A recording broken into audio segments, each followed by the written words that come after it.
On va commencer avec la neuropsychologie et Sylvie Chocron. Sylvie, est-ce que l'homme a toujours été capable de créer ou est-ce que cette compétence est apparue au cours de notre évolution? Alors, un petit peu les deux. À vrai dire, on crée vraiment depuis toujours et on considère que l'art a émergé en Europe de l'Ouest il y a à peu près moins 36 000 ans, à l'époque du Paléolithique supérieur.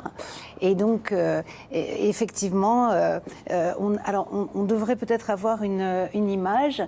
Il y a, pour certains chercheurs, voilà, pour certains chercheurs, l'art aurait émergé même beaucoup plus longtemps avant, donc il y a 60 000 ans, et on a trouvé ces peintures rupestres dans les grottes d'Ardales, dans le sud de l'Espagne.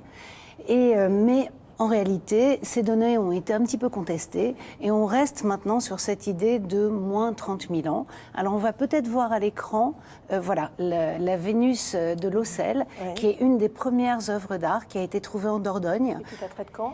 Qui daterait de moins 25 000 ans. Et donc qui est conservé au musée d'Aquitaine à Bordeaux et qui vraiment représente une véritable œuvre d'art de l'époque. Et on sait si d'autres œuvres artistiques sont nées avant l'Homo sapiens?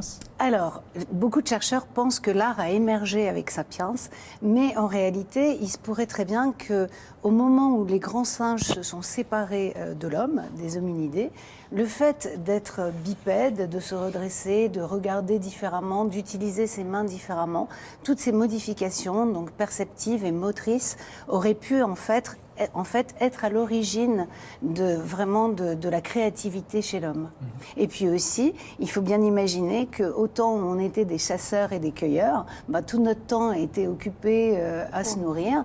Et avec l'arrivée de l'agriculture et de l'élevage, ça a rendu les hommes beaucoup plus disponibles pour créer.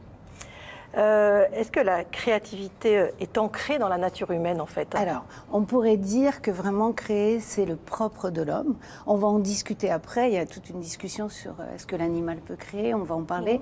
Mais véritablement, il semblerait qu'il n'y ait que l'homme pour pouvoir fabriquer des choses qui sont inutiles, voire totalement ridicules, simplement pour le plaisir de créer. Oui. Et là où les animaux vont pouvoir fabriquer, par exemple, des nids pour les oiseaux, des tunnels pour les fourmis, dans un but vraiment utilitaire, créer pourrait être vraiment une caractéristique humaine. Sans idée de survivre, quoi. Exactement, sans but vraiment utilitaire. Et il y a d'ailleurs un grand enjeu pour l'intelligence artificielle, puisque pour l'instant, on essaye de faire des robots qui sont capables d'apprendre par eux-mêmes. Peut-être qu'un jour, ils seront capables d'apprendre par eux-mêmes et de créer aussi. Mais pour l'instant, la créativité, c'est vraiment une particularité humaine. Donc, il faut qu'on préserve ça. Donc, les animaux, c'est fini pour eux? Ils sont vraiment incapables de créer? Ils font des nids.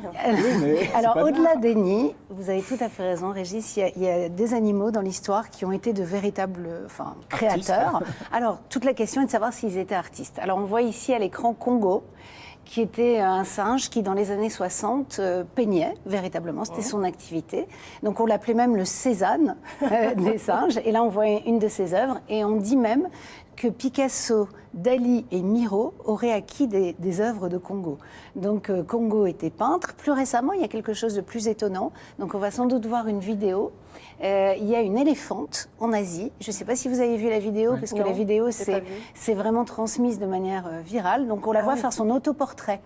Donc en fait, c'est une éléphante qui a l'air d'être une peintre. Alors on se dit il y a un montage, mais non, c'est vraiment l'éléphante qui peint avec sa trompe. Mais là, dans cette vidéo-là, vous ne pouvez pas comprendre ce qui se passe. Mais si vous voyez un autre cadrage, vous vous rendez compte qu'en fait le dresseur lui a expliqué comment mobiliser sa trompe et quel geste faire pour que ça produise cette œuvre-là. Donc quand même. C'est impressionnant, mais c'est quand même pas de la création au sens où on l'entend. Mais il y a un centre en Asie, du coup, un conservatoire de l'art des éléphants qui vend ces œuvres. Donc si vous avez envie d'acheter l'œuvre de cet éléphant ou d'un autre éléphant, vous pouvez acheter des tableaux d'éléphants sur ce site. Mais donc plus sérieusement, probablement il n'y a que l'homme qui est capable de créer, de produire un tableau à partir de sa mémoire visuelle, de ses représentations mentales. Et on va peut-être voir normalement une photo de la grotte Chauvet.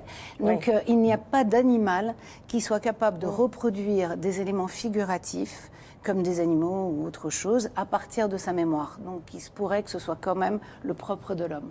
Alors, est-ce que créer, ça dépend du coup de la taille du cerveau? Alors, on ne le dira jamais assez, la taille du cerveau n'est pas impliquée dans son efficience. Donc on rappelle toujours que Einstein avait un cerveau de 800 grammes, alors qu'habituellement les hommes ont un cerveau en moyenne de 1,6 kg. Et on ne peut pas dire qu'Einstein n'ait pas été créatif. Non, on ne peut pas dire ça. Donc après, on pourrait se dire, c'est pas la taille du cerveau, mais c'est le nombre de cellules nerveuses. Mais en réalité, ça ne marche pas vraiment non plus, parce que la baleine bleue a bien plus de cellules nerveuses en nombre que l'homme, et pourtant, elle n'est pas forcément plus créative. Et comme Einstein, les femmes qui ont un cerveau on oublie, un peu plus léger. Voilà, merci de me le rappeler, parce qu'à chaque fois, j'en profite pour dire... Ben oui, c'est vrai. Vous profitez. Mais non, Marina a raison. On dit toujours que les femmes sont moins intelligentes que les hommes parce que leur cerveau est plus petit. Et encore actuellement, on rit avec ça, mais il y a des chercheurs qui ont pignon sur rue, qui continuent de dire que la taille du cerveau est impliquée dans son efficience et dans l'intelligence, et que forcément, de fait, les femmes et les autres êtres qui ont un cerveau plus petit sont moins intelligentes, ce qui est faux. Vous êtes contente? Je suis très contente, vous pouvez continuer. Merci Marina. Je reviens sur l'art. Alors si j'ai bien compris, donc le poids ou le nombre de connexions n'a pas de répercussion. Attention, non. Le nombre de connexions va avoir. Le nombre de neurones. Le nombre de neurones, de cellules nerveuses. Et donc justement, c'est peut-être le nombre de connexions et l'architecture du cerveau qui là fait la différence. Exactement. Donc en fait, autant en nombre de neurones ou en taille du cerveau, on n'a pas vraiment d'effet.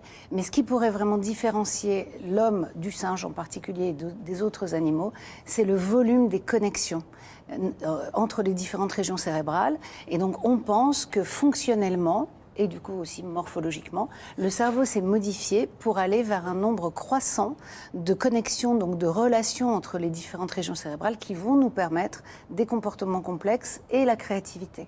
Oui, mais est-ce qu'on a constaté une modification morphologique du cerveau? Alors, il y a des paléoneurologues maintenant, comme Caterina Semende-Ferini, qui travaille à l'Université de Californie, aux États-Unis, qui s'intéresse beaucoup à l'aire 10 de Brodmann, qu'on voit là, sur la figure.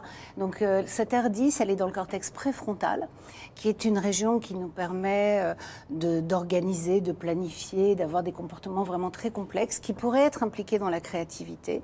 Et surtout, cette aire 10, non seulement elle s'est développée chez l'homme, mais les espaces entre les neurones sont 50% plus grands chez l'homme que chez le singe.